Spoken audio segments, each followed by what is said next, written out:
Good morning, everyone. You are here for Ins and Outs of Google Classroom, and I have put the link in the chat. Can everybody see it? Can you see my screen? Okay, perfect. It's the other thing. When I move things around, I can't always tell if you can see it. So, for those of you that don't know me, I'm Bond, Virginia Bond, Bond like James, Virginia like the state. And this is for people that are, I feel like there's a little bit in here for everybody, whether you've been using it in the past or whether you're new to Classroom. So I feel like this is a pretty good like level set, kind of get you going where you need to go for the beginning of a school year. So we're going to start out with some learning targets. While this seems really silly, I think it's very helpful. We're going to understand by the end of the session vocabulary, creation of a classroom. You can read the rest of those. I'm not reading those to you because I know you are more than able to read what's in front of you. So let's just roll. So vocabulary is where we're going to start. And I'm actually going to come up here. I'm going to pin my tab. If you don't know how to do that, you're welcome. There you go. I'm going to pin two of them because I'm going to use them both. That's a right click on the tab. And then I'm going to actually close everything to the right. And then I'm going to open a Google Classroom. Sure I am. Classroom.google.com. I remember where I'm going. All right, so the first thing I just want to talk about here are these little bad boys right here. Well, let's go in order. We have the waffle, which I feel everyone is very, very comfortable with. It's the 3x3 array if you happen to be an elementary math teacher.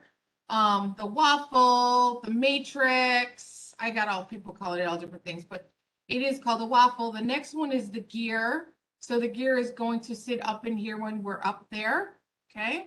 When we're there, well, we might as well just get there right now. Let's just go there right now so we're comfortable with where we are. Gear and waffle are next to each other. I'll make that a little larger so you can see it. Then the tiles. Now, the tiles are when we are out in our class list. So these are the tiles. And just so that we know, tiles can be moved around from place to place.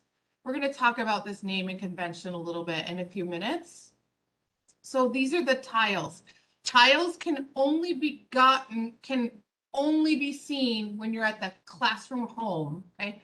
Every one of the Google tools has a home. This is the home base.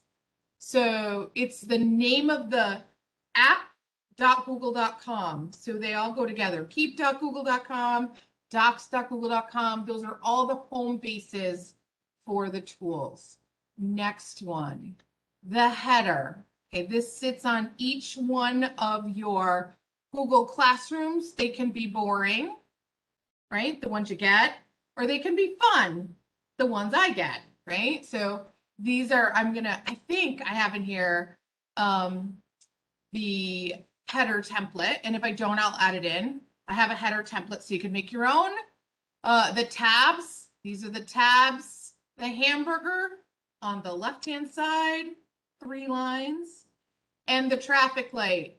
Oh, excuse me. When I last did this, I did it for a bunch of teachers in New York City. They call it a traffic light. We call it snowman, right?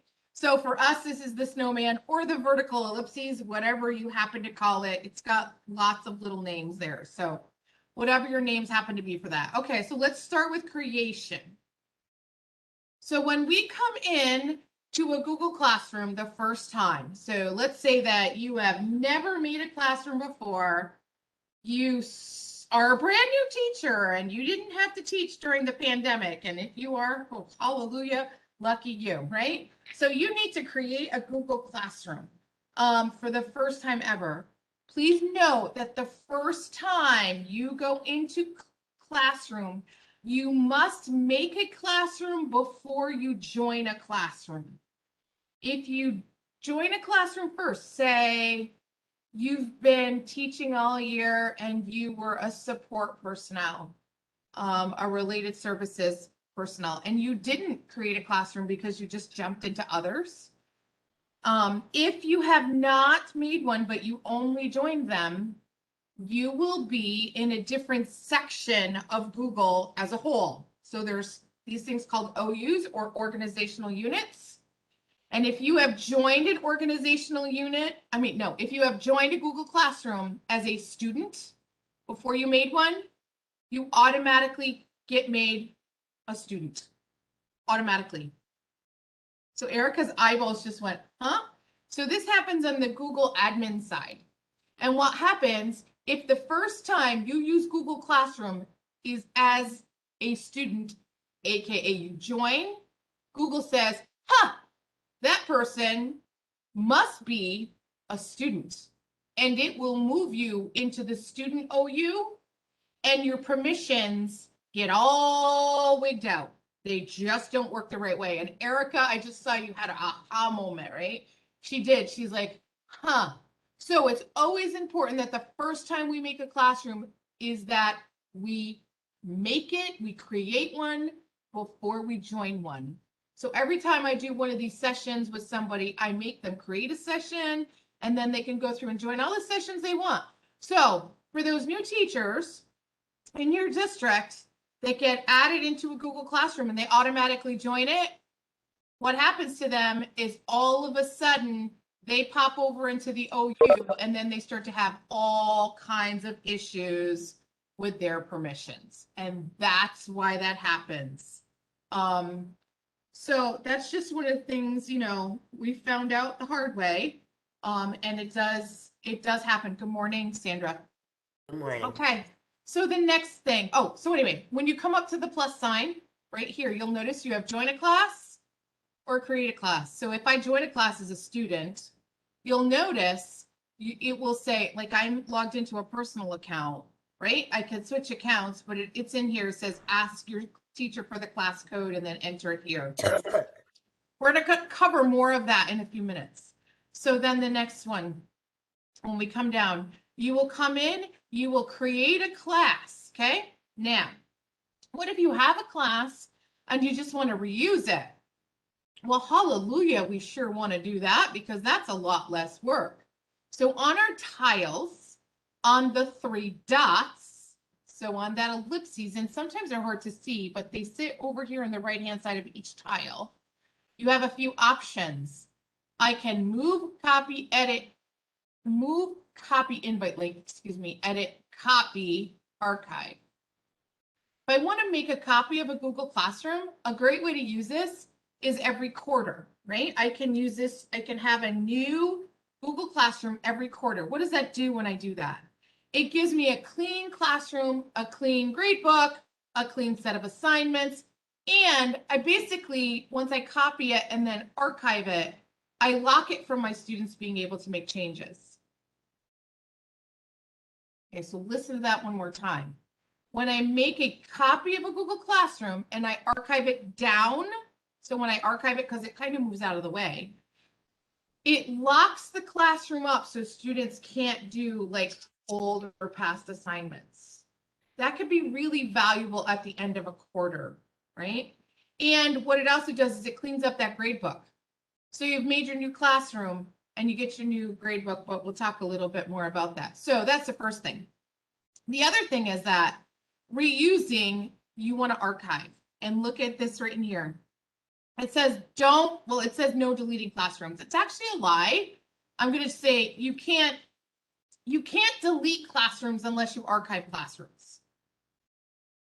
So if you're a teacher who taught remotely last year and you think you want to reuse it, what you're going to do is you're going to come into the tile, you're going to make a copy of it, and then you're going to archive the old one. Now let's add another direction in there.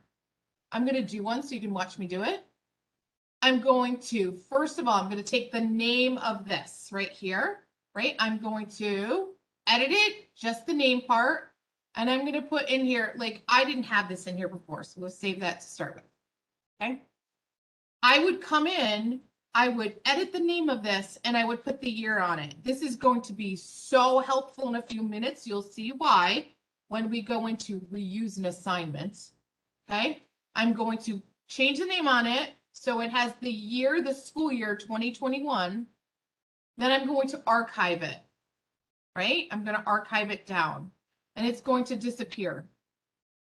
And it says to me, hey, When you archive it, it makes it be archived for all. Okay. It can't be modified by teachers or students. Okay, that's actually what I want. It's going to move it and I'm going to say, okay. So now where does it go? Now it's lost, right? I don't know where it is. Like it's in a filing cabinet in La La Land. Who knows? It's sitting in Mendocino somewhere. Who the heck knows where that is, right? So here's where it goes. It comes up into the hamburger. It comes to the bottom of the list. And you go to archive classrooms and you will see A2021. They get these nice little lines in here as you archive them. Okay. Can I restore them once they're in here? You sure can. You have a restore option. Once they're in here, you can delete them, right?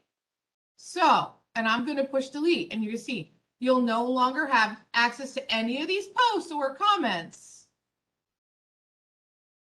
Class files will remain in Google Drive. Do you see that? That's the kicker, right? You delete it, but your files are still in your drive. Okay, so, all right, that's all. That's a little deeper right at the beginning, but I feel like that's super helpful. Okay, next one, basic layout of classroom. So for many of you, this is simple. So what I'm doing is I'm taking kind of the big grid. I just took a snapshot of it, so I think this is helpful. I'm not going to go look at mine. Settings in the gear, they're color coded. See, you have settings here. These are little settings, as in they are for that classroom only. And then you have settings over here in the hamburger. Those are big settings. See this different sizes in the arrows? Okay, let's look at what I mean. Because I, got to do this the right way. Little settings. Load up there, baby boy. Look at, I have no, oh, could I restore that, please? Yeah, that would be great. That's weird.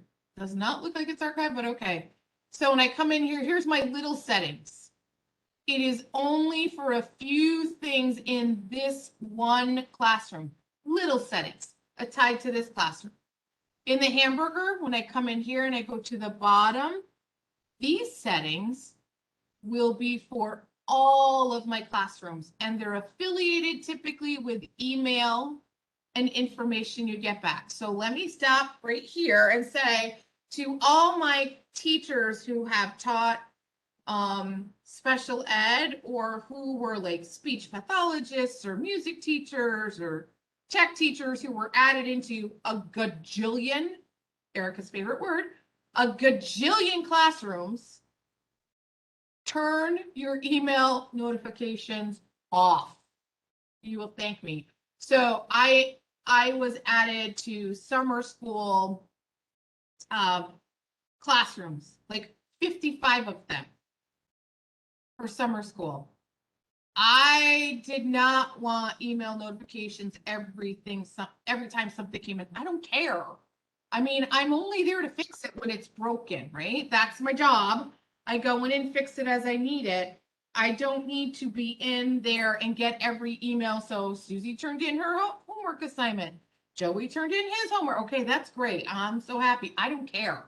So I can turn those all off. Now, if you don't want to turn them all off, you can edit what you get emails for. So if you only want them on comments that you can turn some of these on and off, you can tweak them out, right? So I want you to also come in here. This is brand spanking new. You now have the ability to turn off and turn on email notifications one class at a time. This was such a requested feature. So I can say, okay, I don't want any of these, and I don't want this classroom. Definitely don't want that one. And I don't want that one. I only want that one. So I can turn on what I want by classroom. It's all the way down at the bottom. Okay. All right. We're still good. I spend a lot of time on some of those big things because I think they're the most valuable. Title, right up here in the top. You can edit the title in your settings. You can edit the title from your tile. Tabs across the purple. Header, beautiful header going on there. Announcements in here. Upcoming, we're going to talk about that in a little bit. All right, on we go. the header. Let's talk about our header. What sits in our header? Ooh. So here is my header, and it may be a little different in whatever session I'm in. Here we go. My header. So there's some different ways to use the header, and I did. Here's the custom header is right in here. So if you want to make yourself custom header, go right in there and use that, right? So this is the last time I made one myself. You can see what you have in this header, by the way, works in Classroom. It also works in Forms. So you notice that I used it for a form. I made a new header for a form. So it's pretty easy to do. All you do is you come in, you add a box. You can tell there's a colored box in the back. That's a little different. I just went over top of it. I dragged down 2 Bitmojis, and then I added text in the box. Now, if you're using this with a Google Classroom, you want to keep your colors light because they will darken up, and you want to keep your text over on the right-hand side as well as your images, because if you don't, this is what happens. It starts to write over the top of you. So ways you can use it. You can put information in there for your kids. I had some people put in their office hours and then told the kids where to check for their Zooms and Meets. So you have the way to enter your classroom. So this is how to share a link out to your students. You also can select a theme, right? If you want to go with a different theme or something that they have, you can do that, or you can upload your own. I upload my own because they just look nicer. So this is also new, by the way. You have a little caret down at the bottom, which kind of allows you to like expand. So you can see it gives you more information about your course, which is what you filled out over here in your class details. So you can tell that if you haven't used it since last year, Google Classrooms had a little bit of tweaking during the summer, right? It's got some expansion pieces that have happened. All right, awesome, awesome, awesome. Let's move on. Okay, let's talk about the tabs. Let's talk about tabs, baby. Okay, sorry, it's a Monday morning and I can't help it. All right, so the 4 tabs of Classroom. We have Stream, Classwork, People, Grades. Let's go here and look at this. Stream, Classwork, People, Grades. Let's go give a gander what these bad boys are for. Let's start with that stream. So remember that your stream is very Facebook-like, and this is where I'm going to show off the work of Miss Preston. Oh, it might be later, I think. I think I put it in later. I did. I'm just going to talk about these quick, and then we'll come back into it. So streams, very FB-like. So Facebook, most recent on top. And because of that, if you're not careful, it's easy to lose stuff. This is what most people have complained about. There's, they can't, it's too much stuff coming at them. So we're going to talk about that in a few minutes. The next one, the classwork tab. So this is stream, this is classwork. This is where I'm going to add information in, right? This is where my assignments will go. Homeless go on top. Topic to go at the bottom. Let me say that one more time. Homeless on top. So if you've taken any of my Google Drive courses, you know I talk about homeless files. These are kind of the same idea. Homeless or assignments without a topic. Erica, you and I must have created that together. I don't know. There's a cat document in there. Who the heck? Okay, whatever, right? So homeless on top, topic at the bottom. Okay, we'll come back to that in a minute. The next one is people. This is where your students go. This is where you go, and any co-teachers. Up to 10 co-teachers in a classroom. Let me try that again. Up to 10. Now that I've said that, I think it's 20. I don't know. Sometimes I see things and I'm like, number of co-teachers in a classroom. It probably should say, be real typing. That would be helpful. Number of co-teachers in a Google Classroom. I think it's 20. Phew! I was right. See, I'm glad I second guessed myself there. 20 co-teachers. Can you imagine having 20 teachers in a co-classroom? Yeah, you guys, we want to like gouge our eyes out. right? But I did have, like at Salmon where I taught, and I'm a tech integrator, their primary grades put everybody into the Google Classroom, right? So they had the main teacher, the TA, and then like all the speech therapists and all the specials went in to one classroom to make it easier for the kids. So there are times that it could be appropriate. When you're in a co-teaching situation, make sure you know who's in charge of doing what and who's going to make changes on what, because that can be part of the issues with that. It's sometimes it's easy, sometimes it's not. So, okay. Next one. Let's move on. Next, we go to the people tab. Okay, this is so, right? Everybody knows the people tab. We already did the people tab. Let's move on. Grades. I don't talk a lot about grades because quite honestly, grades are the one piece that it's so specific to districts. It depends on like, how are you using it? Are you grading within the system? Are you syncing to your Google, no, to your student information system? Do you see this? This is a new feature. They have a class average by assignment. All right, onward. So now that we're through those, let's talk about adding pieces into your classroom. So we're going to start at the beginning. We're going to start at the stream. So streams, my friends. Okay, so this is where I am going to share the work of Erica. I'm going to go on to the next one. I have said this forever. I talk about keeping your Google Classroom streams clean, right? So Erica made this little image for her teachers. And I love this. So if you want it, feel free to reach out to her. I'm sure she'll share it with you because she's very much a sharer. So it's a great little image because it really does explain what it's for. So when you come into the Google Classroom, I'm going to make it ugly. I'm going to go down to the bottom and I'm going to turn it all on and I'm going to save it and it's going to give me a little anxiety. So when I come in, and I look at my Google Classroom, it automatically, so by default, Google Classroom shows assignments in your stream. So if you want to get rid of them as clean it up, you have to turn that off in the gear. So it comes in like this. So the problem with this is every time I make a classwork assignment, it comes into this section right here.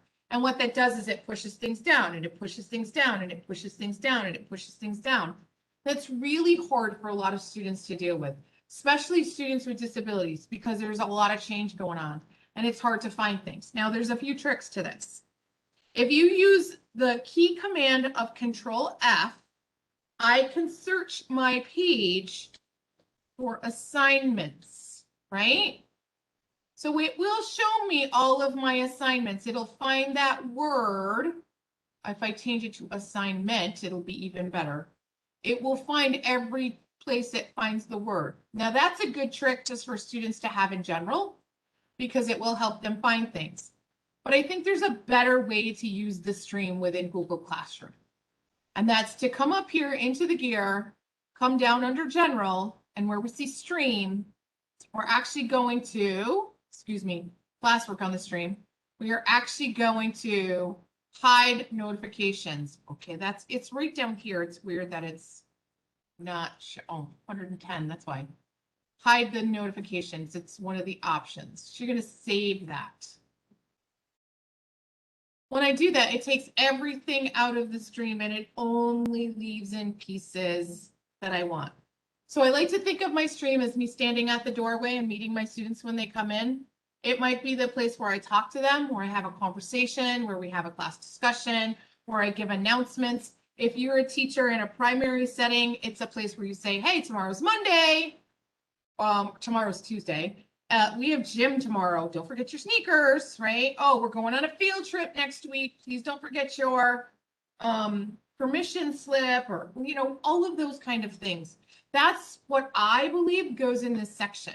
Now, I also want to talk about the upcoming box because I feel like this is the most underutilized component of Google Classroom.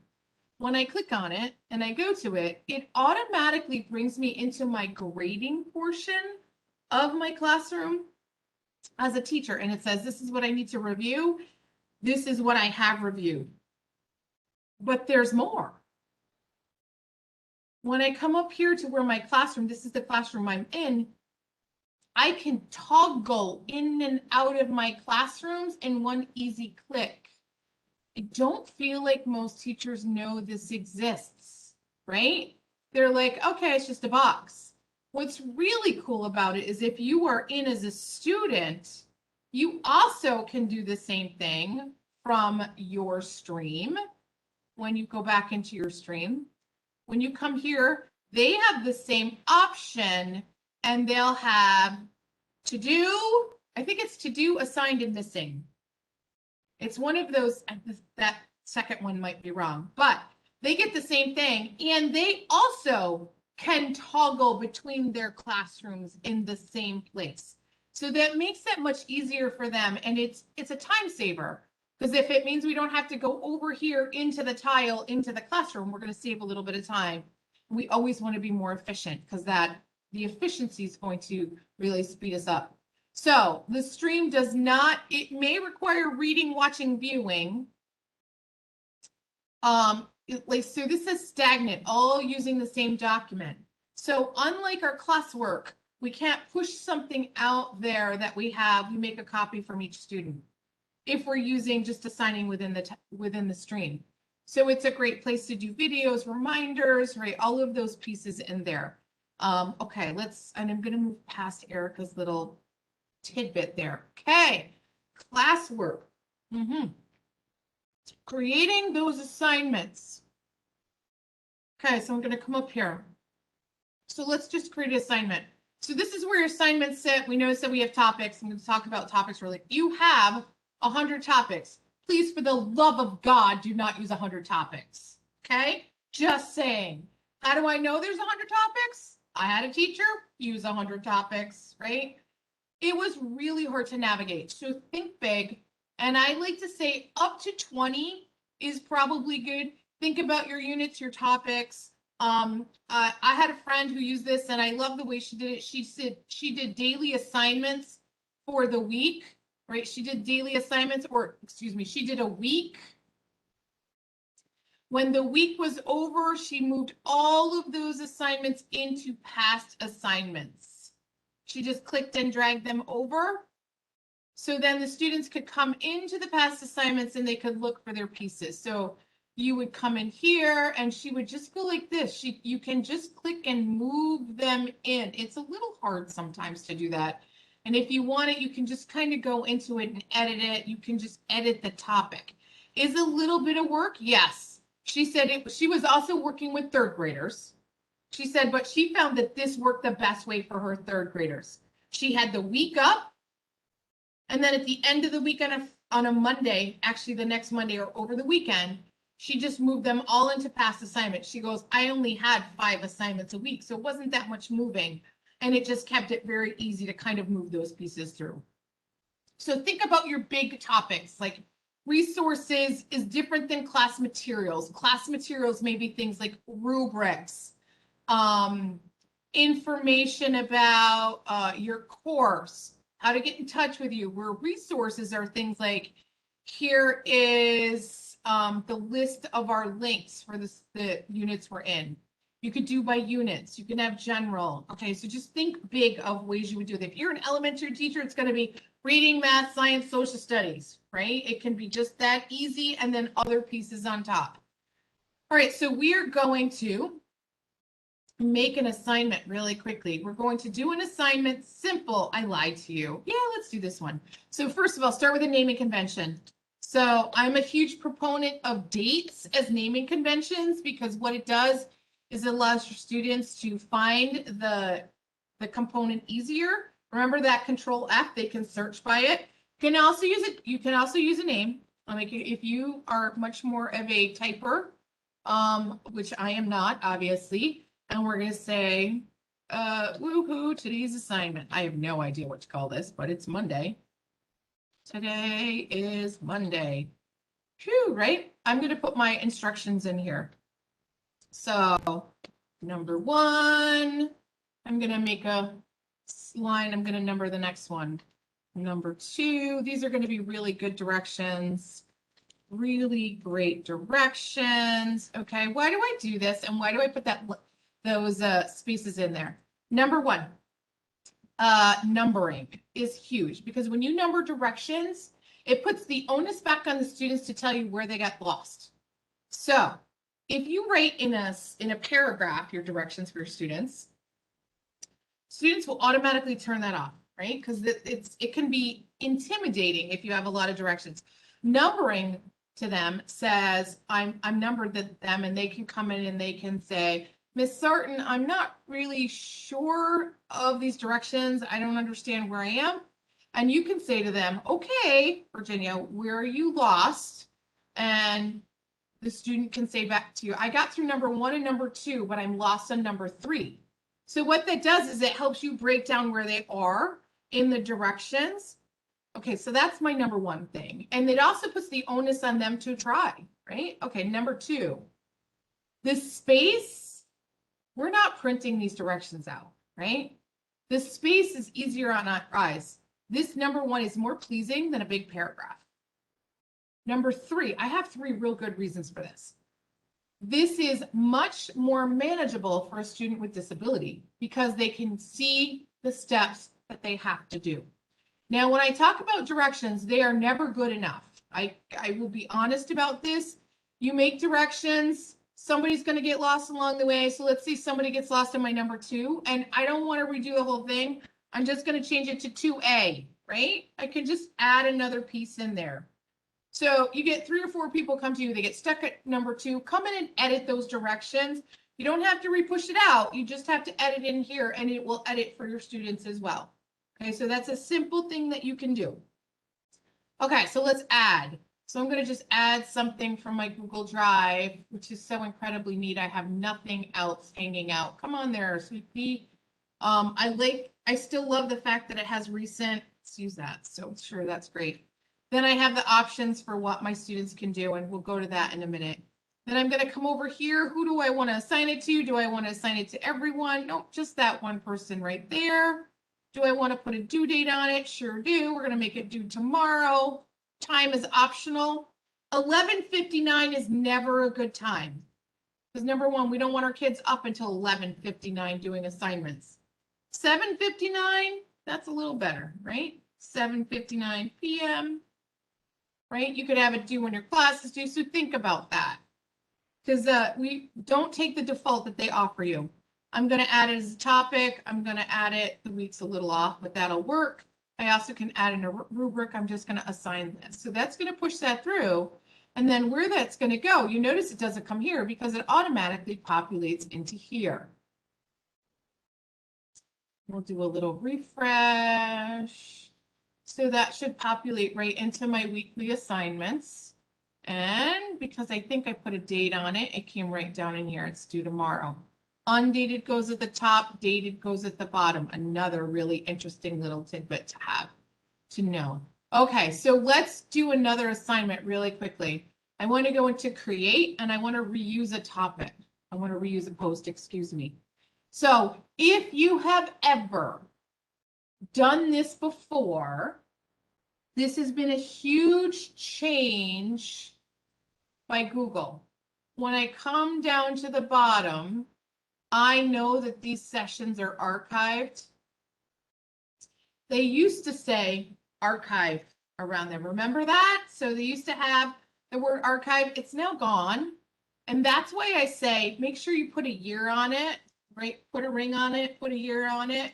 When you put a year on it, you know it's old and I can use it again. So if I was using something like second quarter, I might have in there like 21, 22, and it might say first quarter 21, 22 when I renamed it, right? So that's going to allow me to find it. So I can go in there, I can find one, and I can reuse that post. You notice I'm creating new copies of all attachments. So that's going to come in with a new piece, and there we go. So I can go, well, that's an interesting one, right? I can pull that through, and I might be like, well, who was the moron who made those directions? Because That was a bad like time. Where are the directions, Virginia? Right? I would want to write those out because I'd want directions in there. So maybe I'm just going to save this one. I'm going to save it as a draft. So it's set to go. When you reuse a post, you create new attachments. You have the options to make a copy for each student. So that's just a great way.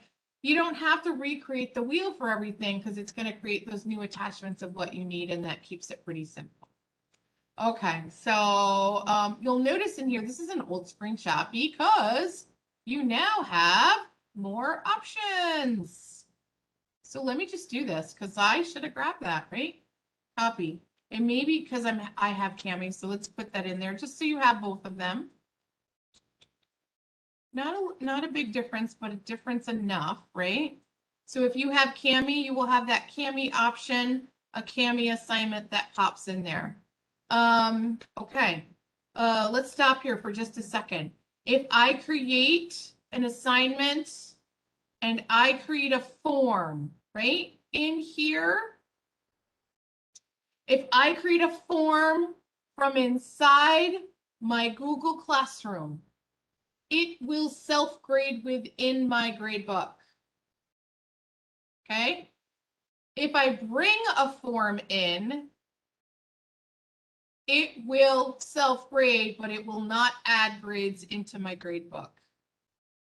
Understand the difference between those two? Does that make sense?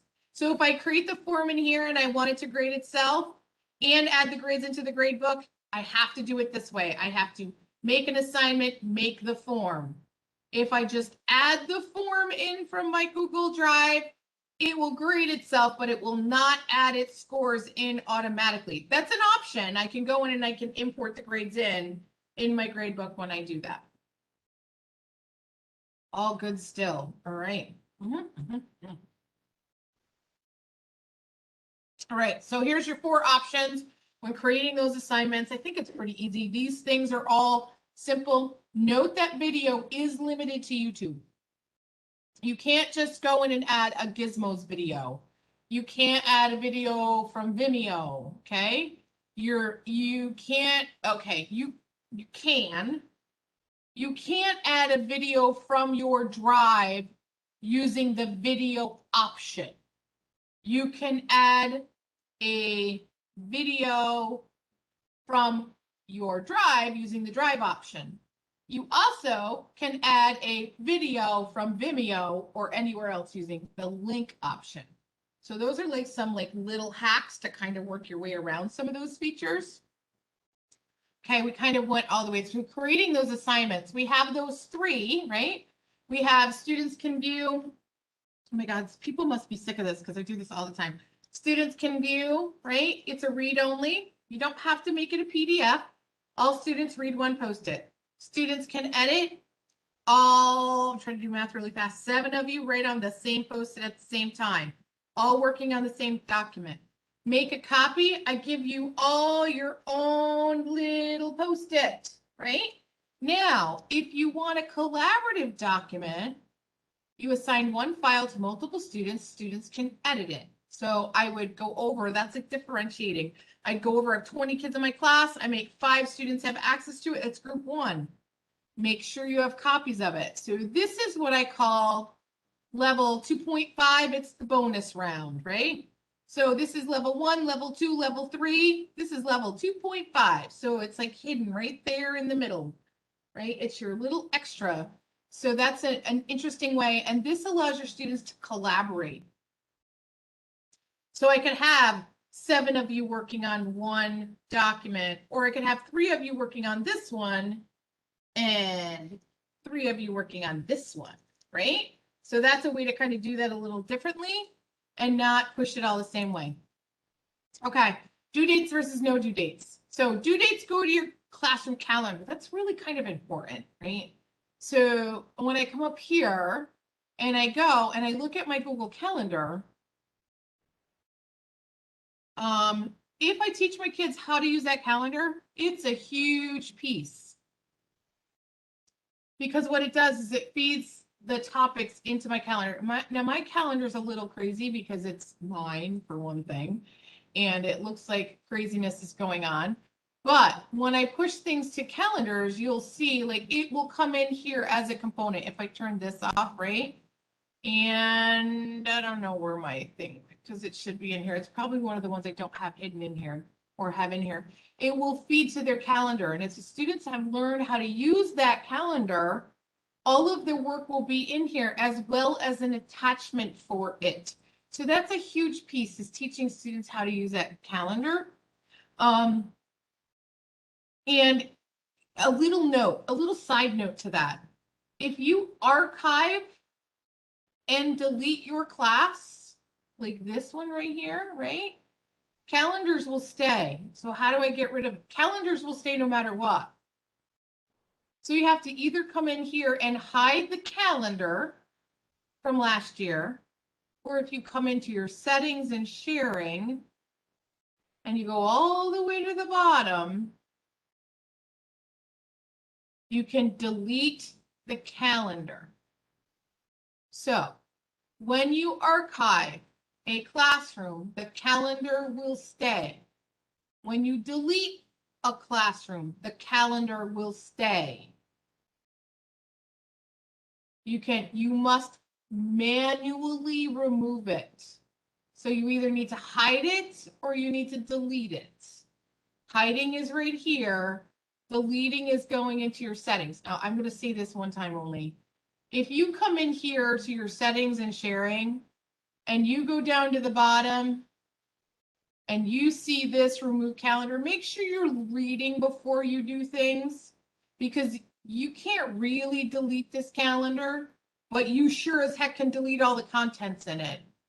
And you'll cry, right? You'll cry because if I lost everything that was in this calendar, I would cry a lot of tears, right? There's stuff in here I can't replace. So don't ever delete your main calendar. That's just a little added tidbit. All right, as we keep going. So think about your class topics. We've already had that conversation. Okay, classroom. The difference between scheduling versus drafting. So you can assign, which we know.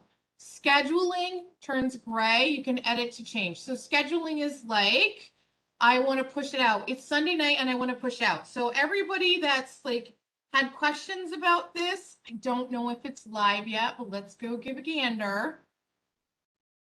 This is a draft, right? So let me come out here and schedule. I want to edit it and I want to schedule it. And I can push this schedule out. So this pushes out at a certain time, right? I can push this out in like 3 minutes. Like I can push it out at say 8:50, not 8:60, 8:50 until it's scheduled.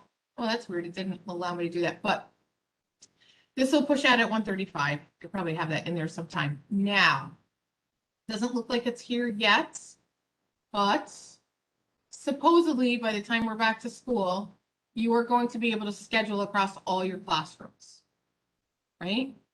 So if you were making assignments like this, you were pushing them out and you wanted to know which ones you're going to be able to do this. See if I can make it work. August 9.2. Does this work yet? We'll just add something really quickly. I'm going to add something from my drive super fast just so I can watch it go.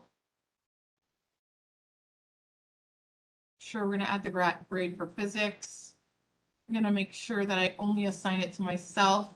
Oh, it's going to go to all students. See how I have it here? I'm going to schedule it. Let's see. Nope. So scheduling you still can't do. It's supposed to come. Okay.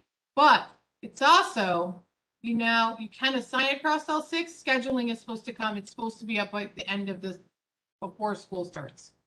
It's supposed to be. Okay. So that will make some teachers very happy. Remember, due dates go into the calendar. Scheduling is ahead of time. Draft as I worked on it. I'm not really sure how I want to roll with that. I'm not sure of the wording. I save it as a draft. I just click the edit as before. Remember, your drafts So we'll save this as a draft, right? Drafts and schedules drop to the bottom. Okay, they're still there, but they drop to the bottom. Even if there's a topic in them, they drop to the bottom, just so you know where to find them. Okay, creating a quiz assignment, we already do this, right? So when you create a form within Google Classroom, it automatically makes it a quiz, which is kind of awesome. So you don't have to go in and do all that. It's like, hey, you're opening it here, you must want to make a quiz. You can also come in and create a question down in here. When you create a question, it will say, do you want your students to reply to each other? That's how to do that down at the bottom, only in the question option, right? So if you want to have a discussion in here, you can do that. Materials, you can upload materials. I did a nice little screenshot for each one. Reusing a post, we already did that. That little arrow is to remember to create new copies. All right, so some tips and tricks within your classroom.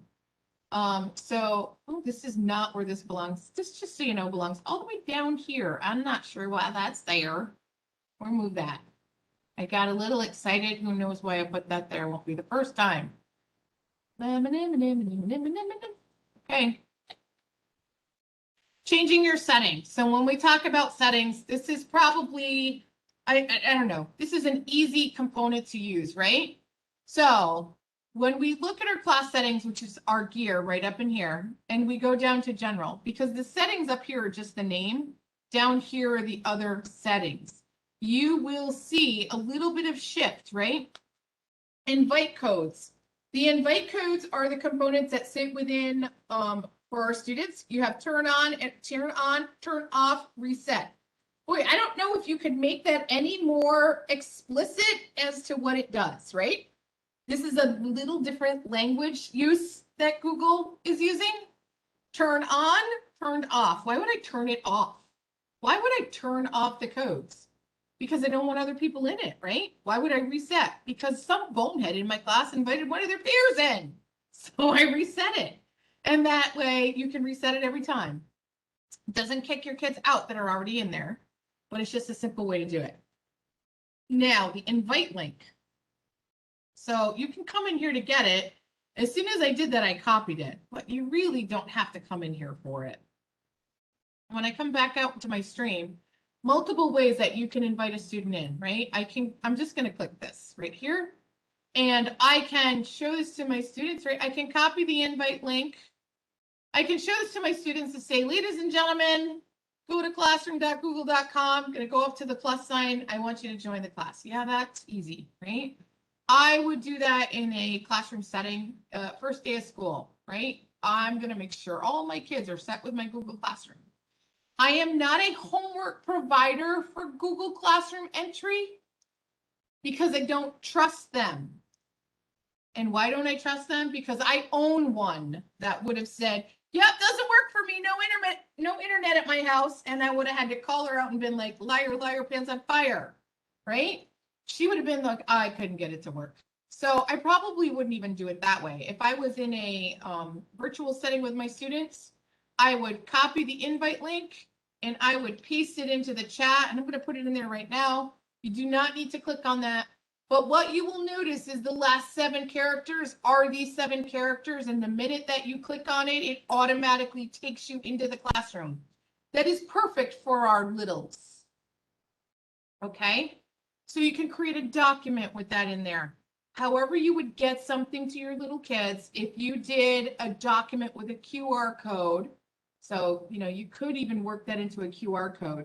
You could take that address right there. You could take it to a QR code reader, a QR code creator or generator, create a QR code out of that. And the minute the kids clicked on it, if they were logged into their Google account, it would take them into the Google Classroom through a QR code generator. Okay, so just a couple different ways to do that. That keeps it pretty easy. Also down in there is your stream. So you have your Meet, your meetings, and your stream in there, as well as the class code. Meet, meeting codes and stream. I'm like, what do I have in there? Okay, next one down. So the general settings, here's all of what's in there. This is where I went and looked at like hide notifications. Guardian summaries. So guardian summaries must be turned on at the domain level. So if you do not see this in your account, it means that your Google admin, your GD admin has to turn it on, right? So you need to find your Google domain admin and say, hey, can you turn on guardian summaries? So underneath that is an example of what those look like. Okay, so I already did inviting people, but let's go through the components. We can do it there. We can do it with the plus sign, right? So you can show it full screen. You can share the invite link. You can copy it, right? I love it. Copy and chat. You can tell that's my favorite. That's the one I use all the time because it's the easiest, right? You can invite your guardians in, because when you invite your guardians in, then you can email them and they can get summaries. There's two kinds of summaries within Google Classroom for guardians. There is the once a week, which is everyone with a non-Google account. It's the only option you get. You get once a week Gmail's once a week summary, and it is for every classroom that your student is in that guardian summary is turned on. The other one is daily. You must have a Gmail account for that to occur. I will tell you right now that most parents don't want the daily one because it gets to be too over. I can see a head nodding, right? It gets to be too much. So they get overwhelmed. Although, if you have a student who's not doing their work, helping that parent get a Gmail account so that they can get daily is like, it's a win-win for you. It will really help you. So there is an example in there. So if I go all the way into my people tab, right? I don't have any guardians. Oh, it's because I'm in a personal account. In here, once you're in it, you can see I'm gonna come back in here. It sits right, trying to find where it sits right there. So in your general settings, we're under the guardian census. See an example. When you go in there, that will help you see a new one. See a new one. Phew! See a guardian example. So it's helpful to see it. So if your student's in 5 classes and all 5 classes have the guardian summary turned on, they will get a summary for all 5 classes. So that can be very, very helpful for a student who's not doing their work. Okay, this is a link, by the way. This is a great YouTube video that shows student view. This is a great link to use with students. So what are the integrations that work with Google Classroom? Sheesh, what doesn't work with Google Classroom is the bigger issue. So here's the link, right? All other tools. So the third-party integrations. So let me stop you right here and just say, if you're trying to use a third-party integration like Kami was in my assignments tab, you really have to have the approval of your DPO. So your data privacy officer, that's really, really important because this is definitely going to share student information out for you. But here are just a few of the things that are out there. Almost everybody wants to be able to link with a Google Classroom because they know that's how people are using it. So these are just some of the options that are out there. So a few tips and tricks to make your use a little easier. So use those dialogues and discussions in your streams to really help your students. We've talked about announcements and assignments. Directions can't be specific enough. I promise you. So if you attach, I'm going to change this. If you attach directions in a doc for your students, right? You can make a document for your students, and that's a great way to create independence for them so that they know what to do. We talked about co-teachers. We've talked about this. I'm just trying to see what we haven't covered. So continue, you can use the stream or the question within assignments to continue classroom discussion beyond the class period. If you choose, students can reply to each other. You can also make something along the lines of, here's the question I'm asking. Make sure you respond to at least 2 of your classmates. Erica loves that. one, right? Multiple classes, you can include multiple classes in discussions. That's a really cool feature. Give those differentiated assignments, right? Think about wow, I'm going to say semestering your class, right? You can also quarter it, right? That's pretty easy. We went through all of those pieces. Oh, here you go. This is my biggest one right here. Boom, boom, boom. See this? I'm even going to make it bigger. I'm going to make it bold. I'm going to make it red. Do not play with that Google Drive Classroom folder. Woo, Nelly. You want to break stuff? Play with that folder. Now, I say that. I'm going to go out to my Google Drive. I'm going to go into my other account so you can see when I'm in here. Here's my Google Class. Well, here's my Drive account. You'll see that I have, I moved my Google Classroom the other day by accident, and I played in it, and I thought I took it out. So I'm going to do a admin search, which is interesting, Erica, because didn't know that you could move it and not get in trouble. I guess I did. I was cleaning the other day. Hopefully I didn't throw it out. Oh, there it is, right? There's all my Google Classrooms. And there's tons of them, right? Tons and tons and tons of them. You can come in and you can just kind of clean them out, right? So I'm looking for it to look at them all, right? So they don't, I am looking for 2021. I'm going to say that in there. Oh, I don't have any in there. So what you can do, I'll come back out here and clean it in here because I know what's in here because this one I didn't go. Right? If it's in here, I'm in my classroom folder. The only time I would want to go in here would be if it was time to delete this folder. I know that that class has been moved into the trash because it was last year's. I want you to be super careful. If you delete from here and then you delete from there, or you delete from here and by mistake, don't delete from here, and it goes in 30 days because it will automatically go. You can make yourself a big pile of pain. Okay, so just be careful. All right, some best practices. Teach classroom. Please don't assume that your students know what they're talking about or know what they're doing because you're getting all new students next year. Take the time to teach it. Teach navigation, open it up so they can see it. Even those first couple of days, I know nobody wants to think that we may need to have Google Classrooms next year, but boy, oh boy, it would be better to be safe than sorry, right? To have one set ready to go. So hold your students accountable. And here's my thing. If they start to slip up, reteach Google Classroom. It'll be worth it because you will save yourself a pile of pain if you are in a remote setting.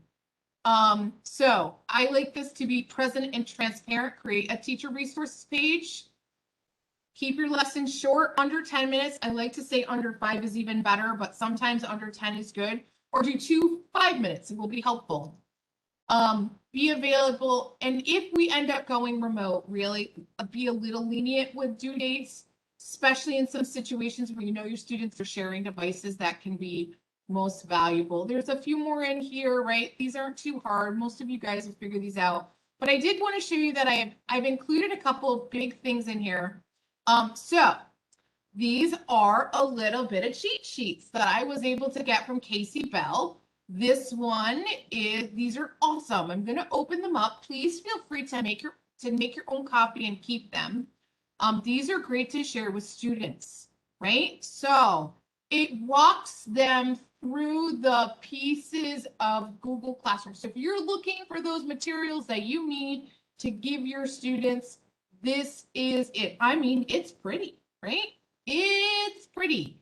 And sometimes it's nice to have somebody else build the pretty. There's one for students. There's one for teachers. On the resources, I put my playlist in here for Google Classroom. This is a great way if your students don't know how to submit an assignment. There's how. And then I put some more resources on there. And, oh, you don't need this. Okay, that's not anything you need. We'll take that slide right out. Any questions? I am done. I went over by like a minute. Whew. I'm gonna stick for questions.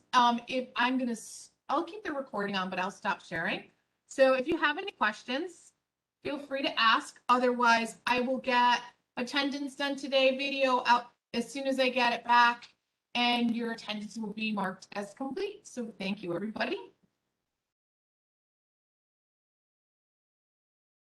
Thanks, Virginia. Oh, sorry. Go ahead. I just wanted to say I'm sorry that I was so late. I was having trouble with my internet connection. Oh, Amy, that's just fine. It happens, not a problem. You'll get the recording so you can just see the beginning. Don't worry about filling out the form. You don't have to fill out the form when it comes to you. Okay, so I'll get a link to the recording so that I can watch the beginning that I missed. Absolutely. You get a link to the recording and to the documentation that's in here. Okay, great, great. Thank you very much. Welcome. Have a great Monday. Thank you. You too. Bye-bye. Bye-bye.